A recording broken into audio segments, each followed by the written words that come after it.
হাতের সামনে যখনই একটু ধবধবে সাদা তেল পাই তখনই কিন্তু আমি এই ধরনের একটা তেল চচ্চড়ি বানিয়ে নিই। খেতে কিন্তু অপূর্ব লাগে। তবে এই ধরনের তেল চচ্চড়ির ক্ষেত্রে তেলটা একদমই পরিষ্কার হওয়া আর খুব ভালো হওয়া, অন্ততপক্ষে পিত্তিটা গোটা আছে নাকি সেটা দেখে নেওয়াটা কিন্তু খুব জরুরি, নইলে একদমই ভালো লাগবে না।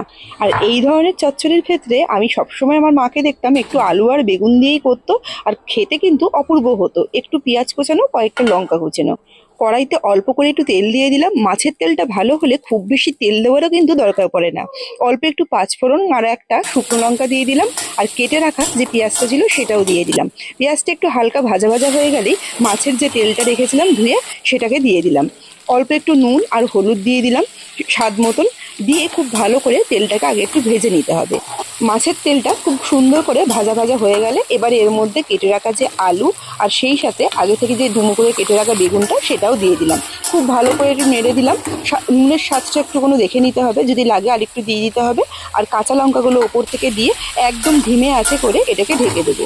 ধিমে আঁচে মোটামুটি মিনিট 10 থাকলেই কিন্তু আলু বেগুন এই তেলেই সেদ্ধ হয়ে যাবে, আর চচ্চড়িটাও সুন্দর খেতে হবে। মোটামুটি মিনিট 10 পরে একদম সব কিছু মজে গিয়ে সেদ্ধ হয়ে গেছে। এইবার নামিয়ে নিয়ে গরম ভাতে পরিবেশন করতে হবে। গরম ভাতের পাতে যদি এইরকম একটি সুন্দর তেল চচ্চড়ি থাকে, আমার মনে হয় আর অন্য কোনো রেসিপির দরকারই পড়বে না। ভিডিওর রেসিপি ভালো লাগলে লাইক কমেন্ট শেয়ার করতে কিন্তু ভুলবেন না।